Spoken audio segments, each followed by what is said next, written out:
தந்தி தொலைக்காட்சி நேயர்களுக்கு வணக்கம். நல்லதை சொல்வோம், நல்லதை செய்வோம், நல்லதே நடக்கும். இன்று 7/5/2026 வியாழக்கிழமை, பூராடம் நட்சத்திரம் மாலை 4:52 வரை, பிறகு உத்திராடம். இன்றைக்கு நான் உங்களுக்கு சொல்ல இருக்கிற ஒரு நல்ல கருத்து, கிராமப்புறங்களில் பார்த்தீங்கன்னா சிவப்புக்கள் மோதிரம் போட்டுக்கிறோம் சொல்லுவாங்க, மனிதன் சாதிக்காததை மாணிக்கம் சாதிக்கும்னு. பொதுவாக சில ரத்தினங்களுக்கு சில நல்ல வலிமை உண்டு. சில ரத்தினங்களை நம்ம கையில் போட்டுக்கிற போது காரியங்கள் நடக்கும். ஆனால் ஜாதிக்கல்னு பார்த்து போடணும். ஒரு திரைப்படம் கூட முன்னாடி வந்துச்சு. ஒரு சாதாரண ஒரு சிப்பாயா இருக்கவர் காட்டில் கிடந்து ஒரு மோதிரம் கண்டெடுப்பார். அந்த மோதிரத்தை போட்ட உடனே யானை மாலை போட்டு அவனை அரசனாக்கிறார். அரசனாக இருந்து அவர் அரசாட்சி பண்ணுவார். கொஞ்ச நாளைக்கு பிறகு அதே காட்டுக்கு வேட்டையாட போகிற போது சாப்பிட்டு கை கழுவுவார். கை கழுவுற போது அந்த மோதிரம் கலண்டு கீழே விழுந்துடும். அந்த நேரத்தில் அங்கே அரசவையில் கொந்தளிப்பு அங்கே ஒருத்தரோட ஒருத்தர் போராடி அந்த நாட்டை வேறொரு நாட்டுக்காரர் பிடிச்சிருவார்.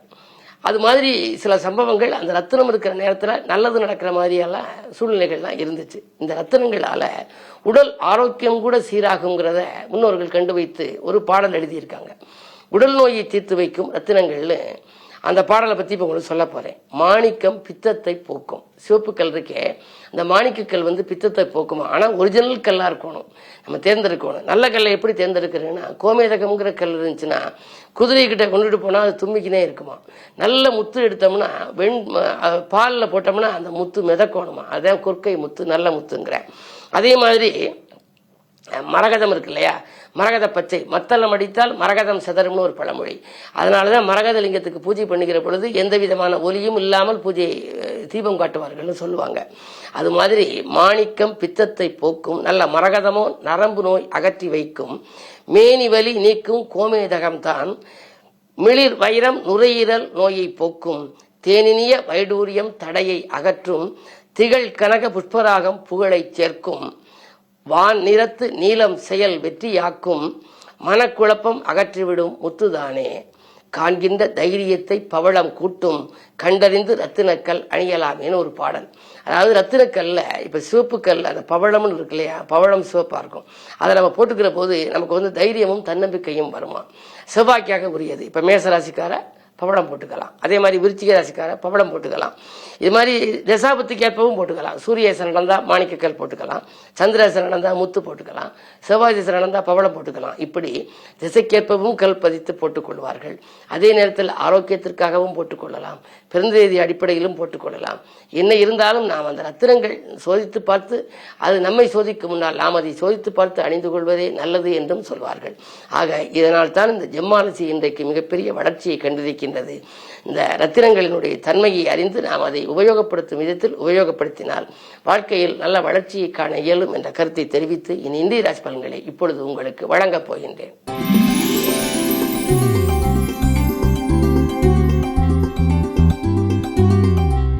மேசராசி நேயர்களே, உங்களுக்கெல்லாம் இன்று அற்புதமான நாள். தேவைகள் பூர்த்தியாகும் நாள். திறமை மிக்கவர்கள் உங்களுக்கு அருகில் இருந்து காரியங்களை முடித்துக் கொடுப்பார்கள். உங்கள் ராசிக்கு 2 சுக்கிரன், 2 அதிபதி 2 இருக்கின்ற பொழுது பொருளாதார நிலை திருப்தியாகவே இருக்கும். எந்த நேரம் நீங்கள் செய்தாலும் செய்ய இயலும், பாக்கியலும் வசூலாகும், பணவரமும் திருப்தி தரும், பெண்வெளி பிரச்சனைகள் அகலும், பெண்களால் பெருமை சேரும். இன்று இனிய நாள், குடும்ப முன்னேற்றம் கூடுகின்ற நாள்.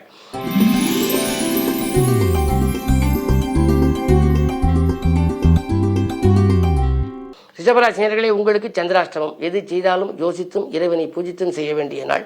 உறவினர்கள் உங்களுக்கு பகையாகலாம். தான் உண்டு தன் வேலை உண்டு என்று இருக்க வேண்டும்.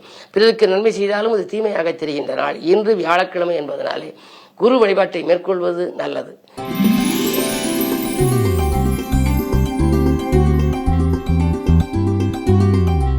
மிதுனராசினியர்களே, உங்களுக்கு ராசியிலேயே குரு 10 சனி இருக்கின்றார். பெற்றோர்களின் உடல்நலத்தில் கொஞ்சம் கவனம் தேவை. புதிய தொழில் தொடங்கலாமா என்று சிந்திப்பீர்கள். உத்தியோகத்தில் உள்ளவர்கள் விஆர்எஸ் பெற்றுக்கொண்டு வெளியில் தனித்து இயங்க ஆசைப்படுவார்கள். உங்களுடைய எண்ணங்களுக்கு ஒரு நல்ல பதில் கிடைக்கும் நாளாக இந்த நாள் அமைகின்றது. இன்று வியாழக்கிழமை உங்கள் ராசியிலும் குரு இருக்கின்றார். எனவே அதிகாலையிலேயே ஆலயம் சென்று குரு வழிபாட்டை மேற்கொள்ளுங்கள். குரு கவசம் பாடி நீங்கள் வழிபடுவதன் மூலம் உங்களுக்கு எதிர்பார்ப்புகள் நிறைவேறும்.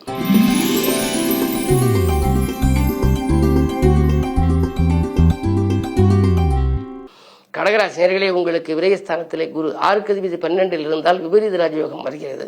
எனவே அந்த அடிப்படையில் நீங்கள் எதை எதிர்பார்த்து காத்திருந்தீர்களோ அதை சிறப்பாகவே நடைபெறும். திட்டமிட்ட காரியம் திட்டமிட்டபடியே நடைபெறும். தெய்வ நம்பிக்கை கூடும், சேமிப்பு அதிகரிக்கும்.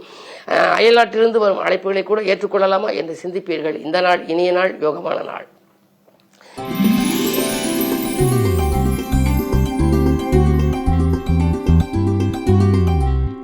சிம்மராசினியர்களே, உங்களுக்கு ஜென்மத்தில் கேது, லாபஸ்தானத்தில் குரு பஞ்சமாதிபதி என்பதனாலே பிள்ளைகள் வழியில் உங்களுக்கு உதவி வருமானங்கள் வரலாம். படித்து முடித்து வேலை இல்லாமல் இந்த பிள்ளைகளாக இருந்தால் இப்பொழுது வேலை கிடைக்கும். அதன் மூலமாக வரக்கூடிய வருமானம் உங்களுக்கு உதவி வருமானமாக வரலாம். ஜென்மத்திற்கு கேது இருப்பதால் பயணங்கள் கொஞ்சம் அதிகரிக்கும். சொன்ன சொல்லை செயலாக்கி காட்டுவீர்கள். துணையாக இருப்பவர்களை கொஞ்சம் அனுசரித்துக் கொள்ள வேண்டும். 7லே ராகு இருப்பதனாலே வாழ்க்கை துணையோடு கொஞ்சம் பிரச்சனைகள் வரலாம். விட்டுக் கொடுத்து செல்வது நல்லது.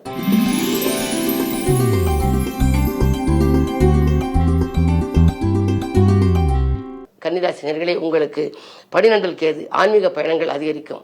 அதே நேரத்தில் திட்டமிட்ட காரியங்களில் ஒன்றிரண்டு நடைபெறாமலும் போகலாம். 7ஆம் இடத்திலே செவ்வாய் சனி இருப்பதனாலே மனக்கலக்கங்கள் கொஞ்சம் கூடுதலாக இருக்கும். யோசித்து செயல்பட வேண்டிய நாள். கவனக்குறைவால் விரயங்களும் நீங்கள் சந்திப்பீர்கள். நண்பர்கள் மனம் கோணாமல் நடந்து கொள்ள வேண்டும்.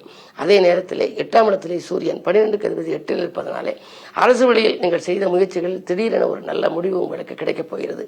குறிப்பாக அரசாங்க வேலைக்கு முயற்சித்தால் அது கைகூடலாம். அல்லது அரசு வழியில் ஏதேனும் ஒரு எதிர்பார்ப்பு இருந்திருந்தால் அந்த எதிர்பார்ப்புகள் நிறைவேறுவதற்கான அறிகுறிகள் தென்படுகின்றன. 6, 8, 12க்கு அதிபதி 6, 8, 12 தனித்துவ ஒன்று கூடியோ இருந்தால் விபரீத ராஜயோகம் என்பார்கள். அந்த முறையில் 12க்கு அதிபதி சூரியன் 8ல் இருப்பதனாலே இன்றைக்கு அந்த யோகம் உங்களுக்கு வருகிறது. எனவே அரசு வழியில் உங்களுக்கு ஒரு நல்ல வாய்ப்புகள் வரலாம்.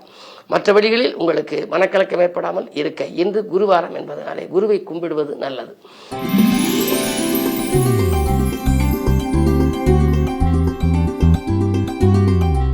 துலாம் ராசினியர்களே, உங்களுக்கெல்லாம் குரு பார்வை இருக்கின்றது. குழப்பங்கள் அகலும், குதூகலம் கூடும், தொழில் வளம் மேலோங்கும், தொட்ட காரியங்களில் வெற்றி கிடைக்கும், உற்சாகத்தோடு செயல்படுவீர்கள். உடன்பிறப்புகள் உங்களுக்கு உறுதுணையாக இருப்பார்கள். கடன் சுமை பாதிக்கு மேல் குறைய வழிபிறக்கும். இந்த நாள் நல்ல நாள்.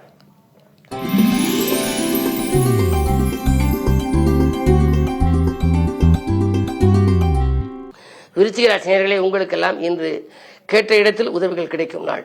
கீர்த்தியும் புகழும் உங்களுக்கு அதிகரிக்கும். தெய்வ நம்பிக்கை கூடும். சேமிப்பு உயர என்ன வழி என்று யோசிப்பீர்கள். 4லே ராகு இருக்கின்றார். இடம் வாங்கலாமா, பூமி வாங்கலாமா, அல்லது வாங்கி எடுத்து வீடு கட்டலாமா என்றெல்லாம் சிந்திப்பீர்கள். பொதுவாக சொத்துக்களால் உங்களுக்கு லாபம் கிடைக்கின்ற நாள் இன்று. அது மட்டுமல்ல, 7லே சுக்கிரன் இருப்பதனாலே ஆடை ஆபரண சேர்க்கையும் உண்டு. பயணங்கள் பலன் தருவதாக இருக்கும். புதிய வாகனம் வாங்கி பயணிக்க வேண்டும் என்ற எண்ணம் கூட நிறைவேறுவதற்கான அறிகுறிகள் தென்படும் நாள் இந்த நாள்.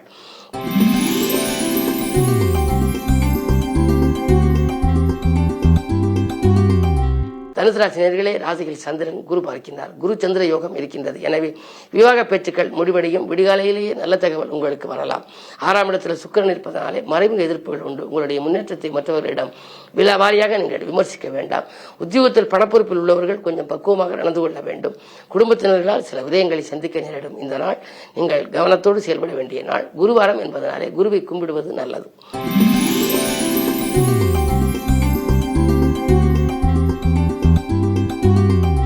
மகர ராசினியர்களே, உங்களுக்கு 2லே ராகு 8லே கேது. அலைச்சல் ஏற்படும். அலைச்சலுக்கேற்ற ஆதாயம் குறைவாக இருக்கும்.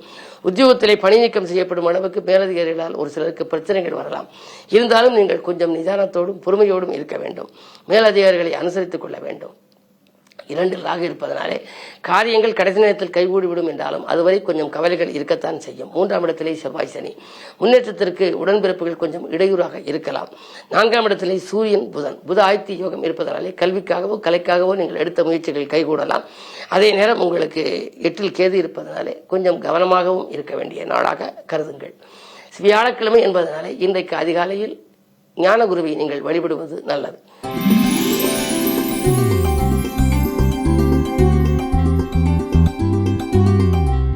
கும்பராசினியர்களே, உங்களுக்கெல்லாம் குடியிருக்கு வீட்டால் ஏற்பட்ட பிரச்சனை அகலும் நாள். குடும்பத்தில் குதூகலம் தரும் சம்பவங்கள் இன்றைக்கு நிறைய நடைபெறப் போகின்றது. குரு பார்வை இருக்கின்றது.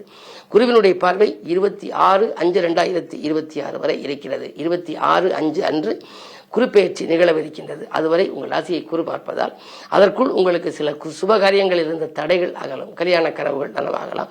பிள்ளைகளின் முன்னேற்றம் கருதி எடுத்த முயற்சிகளிலும் உங்களுக்கு வெற்றி கிடைக்க வேண்டும். அந்த அடிப்படையில் இன்றைக்கு உங்களுக்கு எதிர்பார்த்த காரியங்கள் எதிர்பார்த்தபடியே நடைபெறும் நாளாக கருதலாம்.